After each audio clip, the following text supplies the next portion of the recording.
Picture the high-stakes corporate boardroom. You've got the glass-walled corner office, the tailored power suits. Right, the executive's away on some intensive mountain retreat talking about, like, optimization and peak performance. Exactly. Now, I want you to strip away those tailored suits. Yeah. Replace that pristine corner office with a shared dorm room. Oh, boy. Yeah, and swap out the CEO for a 15-year-old who's just, frantically trying to find their tie at 7 in the morning. That is quite the visual. Right. Well, today we're taking the elite executive strategies of leadership guru Robin Sharma, and we're throwing them directly into the chaotic hormonal laboratory of a student boarding house. Which is wild because it completely flips our conventional understanding of where personal development actually happens. It really does. We usually associate these high-level performance metrics with adults, right? People who have already established their careers. Yeah, people who already have the title. Exactly. But the source material we're looking at today, which is a document titled What a Boarder Can Learn from Robin Sharma, it argues something totally different. It argues that the ultimate proving ground for these concepts isn't a Fortune 500 company. It's actually the highly structured, inescapable environment of a residential school. Okay, let's unpack this. Because viewing a boarding school not simply as a place where students happen to sleep and study away from home, Right. but as an active, buzzing laboratory for self-mastery. I mean, that changes the entire conversation. It absolutely does. We're looking at how strategies usually reserved for seasoned executives can be masterfully applied to teenagers. And before we even touch the specific habits Robin Sharma recommends, we really have to look at the physics of the environment itself. The boarding house environment. Yeah. A boarding house operates as a very unique psychological ecosystem. Young people are suddenly placed in an environment where their daily habits, their routines, their personal choices, they all have an immediate, unbuffered impact on their reality. Unbuffered is a great word for it. Because at home, parents often act as like the external executive function for a teenager. Oh, 100%. They wake them up, they manage the schedule, they smooth out all the friction. The parent is the buffer, but in a boarding house, that buffer is just entirely removed. Right. The structure is definitely there. Bells ring, prep times are set, but the actual execution falls entirely on the student. Which sets up Robin Sharma's core philosophy perfectly. Because his major argument in this text is that leadership does not require a formal role. Right. You don't need a title. In the context of a school, you don't need to be the head prefect or the debate captain or, the star athlete. No, not at all. Leadership fundamentally begins with leading yourself. It's about personal responsibility before public authority, taking ownership of your study habits, managing your time, showing initiative. What's fascinating here is how a boarding house naturally mimics adult independence, but within a heavily constrained sandbox environment. A sandbox, yeah. I like that. Think of it like software development. A beta testing environment allows you to run complex code and see where it breaks without, taking down the entire global network. Right, the stakes are lower. Exactly. A boarding house does that for human development. Students are given administrative privileges over their own schedules, their study habits, their social interactions. They learn that taking ownership of making their bed or organizing their prep materials isn't just about blind obedience to a housemaster. No, it's about claiming agency. They stop being passive recipients of a schedule and become active operators within it. Yes. Which honestly reminds me of shifting from being a passenger in a car to suddenly being handed the steering wheel. That's a great way to put it. You don't have to be a Formula One driver to be a leader. You just have to know how to steer your own time and your own study habits. Exactly. You just have to keep the car on the road. But let me push back for a second. Let's pause on that word leadership. Because I suspect anyone listening who operates in a traditional corporate environment might be raising an eyebrow right now. Fair enough. Because leadership inherently implies leading others, right? Yeah. Directing a team, managing a budget, casting a vision. Calling a teenager a leader just because they manage to organize their own desk and show up to math class on time? You think it waters it down? Yeah, it feels like we're watering down the definition of the word a bit. How does simply organizing your own desk truly count as leadership? Well, that assumes leadership is purely outward-facing, and that is the exact misconception Sharma is dismantling in this text. Okay, how so? If you look at the psychological mechanics of management, How can anyone be expected to regulate a team through a crisis, or manage competing personalities, or allocate millions of dollars Right? if they lack the internal architecture to regulate their own sleep schedule? Oh, wow. Okay. Organizing a desk isn't about having a tidy room for inspection, it's about externalizing cognitive order. Externalizing cognitive order. I like that phrase. Yeah. When a student organizes their workspace, they're essentially keeping a promise to themselves. They're building a track record of self-trust. That self-mastery is the absolute biological and psychological prerequisite for public leadership. I mean, you cannot export stability to a team if you are internally chaotic. That makes a lot of sense. Yeah. So the tidy desk is just the physical manifestation of internal regulation. Precisely. That makes the transition to the day-to-day mechanics much clearer. Because to actually navigate this sandbox environment, the source text moves away from these grand philosophical ideas and zeroes in on micro-habits. Yes, the micro-habits are key. Sharma is adamant that success is rarely the result of one massive heroic effort. Like, a student doesn't just pull a 24-hour study bender and suddenly transform into an academic weapon. Right. Heroic efforts are usually just frantic reactions to a lack of planning. Exactly. Sharma advocates for the complete opposite. He's all about the quiet, invisible compounding of daily routines. And the document translates this into very specific boarding habits. It does. It talks about starting prep with acute focus, rather than just vaguely opening a textbook while scrolling on your phone. Yeah. It emphasizes maintaining rigid, healthy sleep routines, keeping those personal and shared spaces organized, and deliberately balancing academic work with well-being activities to build resilience against burnout. If we connect this to the bigger picture, we're fundamentally talking about energy management versus time management. Okay, break that down for me. Sure. Among all those routines you just listed, the source places the heaviest emphasis on the morning mindset. Yes, the morning routine. Sharma's philosophy leans hard into how the first hour of the day dictates the emotional and psychological baseline for the next 15 hours. Right.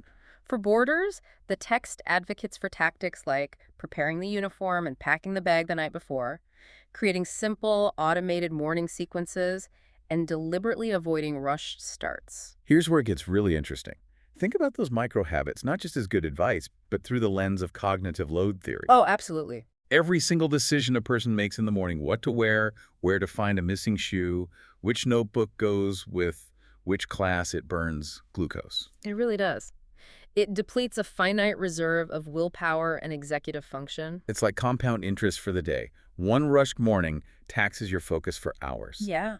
But prepping your uniform and your books the night before pays massive dividends in concentration. By the time a student who hasn't prepped actually sits down in first period chemistry, they've already suffered massive decision fatigue. Their brain is tired before the learning even begins. They've spent their mental capital on logistics instead of academics. Exactly. When a student shifts to a proactive morning routine, they are essentially automating those logistics. The uniform is there, the books are packed. They eliminate the morning micro decisions. Yes, which literally preserves chemical brain power for the tasks that actually matter. They move from a reactive state where the nervous system is just flooded with cortisol trying to get out the door To a proactive state where they dictate the pace. Precisely. Now, I buy the cognitive load argument entirely. But But we have to look at the physical reality of the environment we're discussing. We are talking about teenagers here. yes, we are. Biologically, their circadian rhythms are shifted. Melatonin releases later in the evening for adolescents, making early mornings inherently antagonistic to their biology. That is a well-documented biological fact. Right. Add to that a busy shared boarding house. You have dozens of peers waking up at the exact same time.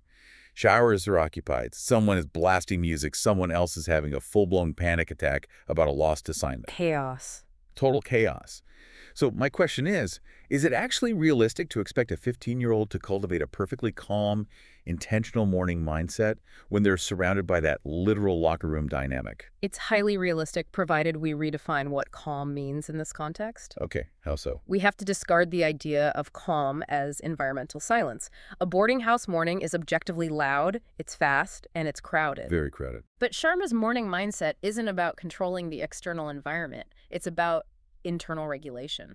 Oh, wait. If that teenager has automated their logistics the night before, the external chaos doesn't penetrate their internal state. They aren't contributing to the panic, and they aren't derailed by it. They're just observing it, basically. Right. The noise of 30 other teenagers searching for their ties becomes irrelevant. In fact, practicing intentionality in that loud environment is essentially stress inoculation training. Wow. It's resistance training for their focus. Exactly that. A meditation retreat is easy because the environment does the heavy lifting for your focus. Right. It's silent. But a boarding house forces the student to generate their own focus despite the environment. That's a huge distinction. If they can learn to maintain equilibrium while sharing a bathroom with 10 other stressed out students, maintaining composure in a high-stakes corporate negotiation a decade later is going to feel like a total breeze. That is such a good point. So the algorithm of these micro-habits works. Prepare the night before, preserve executive function, inoculate against the morning chaos. Yes. But algorithms are only as good as the power source keeping them running. Right. And around day 40 of the term, when the novelty of the new school year has completely evaporated. When reality sets in. Yeah, the daily grind of prep, chores, and early mornings becomes incredibly repetitive. It does. The source acknowledges this friction, actually. And it introduces Sharma's concept of finding a why. It argues that without a deeper purpose, a routine inevitably devolves into a rut. This raises an important question about delayed gratification, particularly in the modern adolescent landscape. Which is tough for teenagers. Very tough. A boarding environment uniquely forces a student to confront delayed gratification every single day. They're surrounded by immediate temptations. Like what? Well, their friends are right down the hall. There is always an opportunity to socialize, to play video games, to just skip prep entirely. Right, the distractions are built in. Exactly. To override that immediate dopamine hit, there has to be a compelling, long-term narrative running in the background. And the text unpacks this by encouraging students to connect those highly repetitive daily actions with their long-term aspirations. Yes. It's about training the brain to see the invisible thread between an annoying chore today and an opportunity tomorrow. Boarders are really encouraged to develop this purpose by reflecting on their personal goals, actively seeking guidance from mentors or house staff, and just pulling their perspective out of the immediate moment to look at the wider trajectory of their lives. It's what gives meaning to the repetitive routines. It's kind of like laying bricks, right? How do you mean? It's the difference between laying bricks because someone ordered you to versus laying bricks because you were building your dream house. Oh, that's a perfect analogy. The action is exactly the same. You're still just slapping down mortar and bricks, but the motivation changes entirely. It completely transforms an annoying chore into a valuable stepping stone. It's very similar to training a machine learning model, actually. Okay, well, listen. If you look at one single epoch, one data point being processed, it looks totally meaningless, just endless, boring calculation. Yeah. But thousands of those epochs are what eventually allow the model to recognize complex patterns and generate brilliant outputs. Wow. Yeah. For a boarder, reviewing biology notes for the third time in a week is a tedious epoch. But if they attach that action to their why, perhaps a goal to enter a specialized medical program, they recontextualize the boredom. The action doesn't change, but the data is now being fed into a larger, meaningful model. Exactly. It makes the student much more resilient to setbacks. And that recontextualization is critical because the data processing isn't always going to go smoothly. The document specifically notes that in boarding life, personal growth is an ongoing journey that requires patience. Yes, it happens gradually. Because it's paved with mistakes. Students are going to fail tests, they are going to mess up house responsibilities, and they are going to receive constructive feedback from staff. Which brings us to the most uncomfortable mechanism of personal development navigating failure. Right. And this is where the theory often crashes into teenage reality. It sure does. Accepting feedback constructively is universally uncomfortable. But for an adolescent whose entire psychological framework is currently built around peer acceptance and identity formation, failing is agonizing. It feels like the end of the world. Literally. A bad grade or a reprimand from a housemaster doesn't just feel like a mistake. To a teenager, it often feels like an identity threat. Yes. So how does simply having a purpose actually make failing any easier for a student to handle in the moment? Isn't that the most painful part of growth? It is painful. Having a purpose doesn't numb the sting, but it prevents the amygdala hijack. Okay, explain that. When a student lacks a defined purpose, their ego is tied entirely to their immediate performance. If they fail a math test, the brain interprets it as, I am bad at math. I am a failure. I am losing status. Right, it's an existential threat. Exactly. But when a student has established that larger why, the failure is localized. Localized. Yeah, it gets downgraded from an identity threat to a mere data error in the system. The purpose acts as a shock absorber. Oh, I see. It allows the student to hear a teacher say, your essay structure is completely flawed, and translate that not as you are stupid, but as this specific technique requires recalibration to reach your ultimate goal. It takes the ego out of the crosshairs. Exactly. The student can look at the failure objectively because their identity is anchored to the long-term pursuit, not the short-term result. And boarding schools are specifically engineered to provide an unusually high volume of these feedback loops, aren't they? Oh, constantly. Because the staff live on site and the peers are constant, a student is getting real-time data on their academic performance, their emotional intelligence, their leadership capabilities all day long. You're constantly adjusting the model based on this dense stream of feedback. Yes, trying new experiences, learning from mistakes. So when we pull back and look at the entire landscape painted by this source document, we're seeing a deeply integrated system. The boarding house isn't just an architectural solution for housing students. No, not at all. It is an active training ground for executive function and lifelong success. The applications are immediate, and they clearly compound over time. Absolutely. By practicing self-leadership, they aren't just keeping their rooms clean, they are learning energy management. By mastering the morning mindset, they perform better academically because they are preserving cognitive load. Right. And by anchoring their daily grind to a larger purpose, they are building resilience against inevitable failures.